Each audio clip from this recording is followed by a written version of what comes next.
Hey buddies, so welcome back. So in this lecture, we're going to see how to test a logging functionality with a post request. It's a valid login functionality. You can see there is a post endpoint up here. So if you click up here, you'll see the request, the resources. It's API/login, and this is the email and password. This is the valid email and password. And as a response, we're supposed to say 200 status code. Also as a response, it's supposed to give us a token, and there is a token value. Okay, so this token in real life, this token value will not be same every time. Every time the token value will be changed, there always some token will be given you, but the value will be changed. But since this is the dummy API, this token value, I think it's a fix.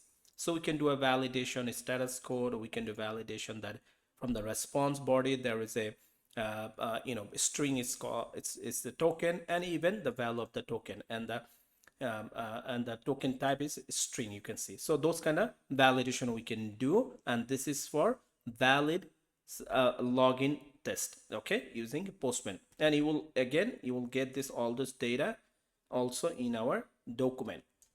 Login function, you can see it's up here. This is the base URL. This is our API/login. This is our resources. This is the final endpoint. This is the post request, and this is you can see the data you have to pass along with the request in a body, and this is the response token, okay, and the 200 status code, and it should be login successful. Okay, so let's go to in our VS Code. So in our VS Code, again, I created one file. Spec file is a post login cy.js, and this is our describe it block. And the first thing first, we'll type send our request, cy request, right? Cy request, and inside the request, we'll pass all the parameter. So first parameter is method, right? You'll pass the method body, method type, and then we will have a URL, and then we have to pass, this time we have to pass also with the request. We will also need to pass body, because with the email and password, right? a body, because this is the body of your request. So the body, you could have a body with your request, you could have a body with your response. So body with the request goes with your request if you require anybody, and it's especially for post request, put request, you have to pass body some data, because you are sending some data like email address, password along with your request, right? This is the login function, right? So that's why you have to pass your a credential in a body along with your request. Okay, and the response, it also comes with a body, which is the part of the response we see it. So this is the three parameter will pass along with your request. So what's the value of the method? The method value would be post, right? What's the value of the URL? So slash, it's called API or API/login, right? We have seen that from the application. You can double check, okay? Comma here, don't forget to put the comma, and then the body. So in a body, we have a two part, right? So that's why we have to put a curly braces, and here we have to pass our email and the password. Okay, get the copy and paste from our document, the email and password up here. Okay, email and password.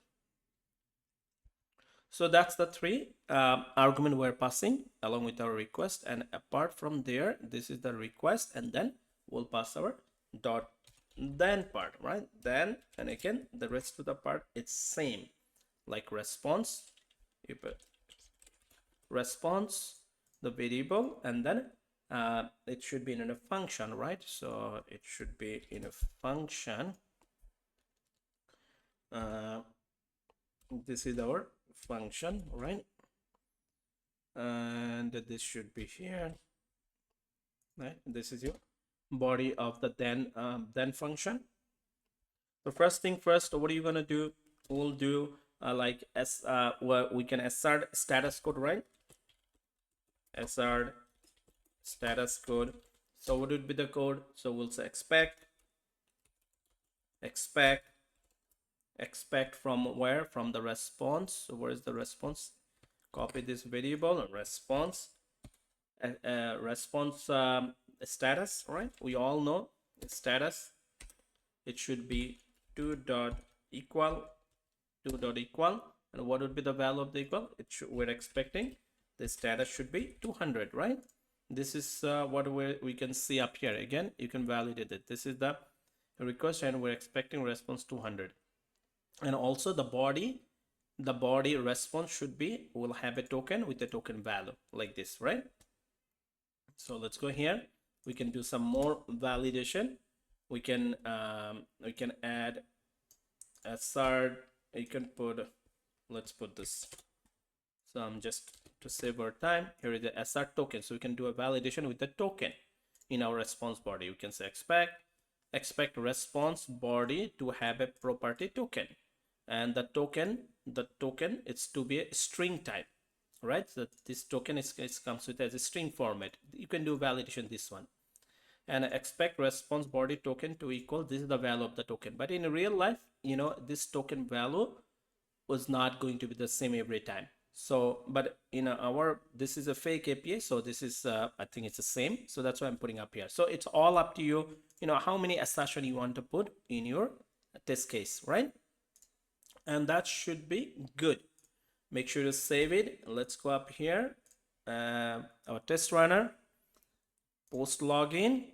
Okay, it looks like we got a error. So we're saying CUI request is failed. It's failed on its status false. It's giving some sort of, you can see in the body, they're saying there is an error, missing API key, and there is a how to get one. Okay,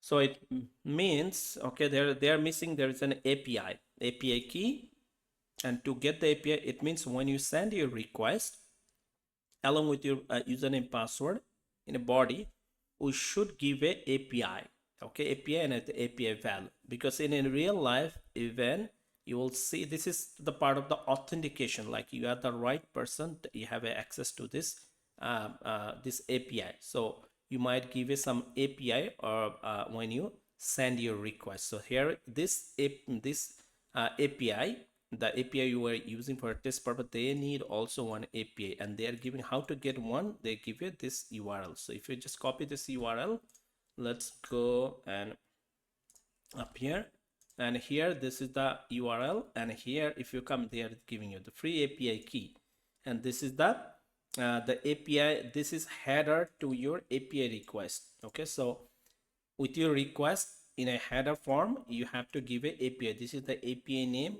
X API key, and this is the value. Okay, X and X dash API key, and this is the value. Make sure you get that, the value, both of them, API and key. So we have to pass this API along with our request. So where we can pass with our request, say after URL, after you pass the URL, I'm saying this, it is a post request, and before in your email and password, before you enter email and password, you have to give the authentication that you are the right person, you have the authority for this application, to access this application. So this is the authentication. It goes to the header form, your headers. So that's what they said, and headers, and here we can pass, this is there is a API.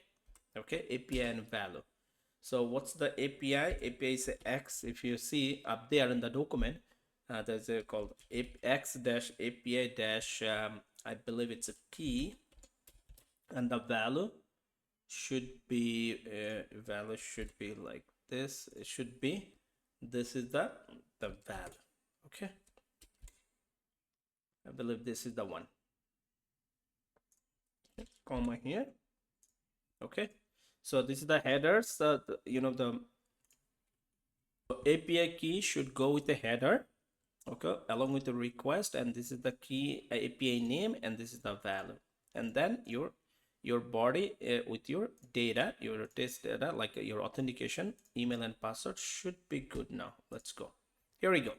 You see, it's already here. You can see this is a 200, expectation is 200 pass. This is expect token event pass value, and expected it is a string format, and it is also expected is equals to everything is passed. Okay, so important things here for this test cases for using this API, the API we're using, right? This API we are using same API we're using. We need a key and value, and it should be at this header. So it should be go with your header with your API request, and this is the name and this is the value. Make sure you add this one. Okay, that's it pretty much, right? So this is the valid login functionalities. If you go let me go their data here, their document, their site. Let me close this.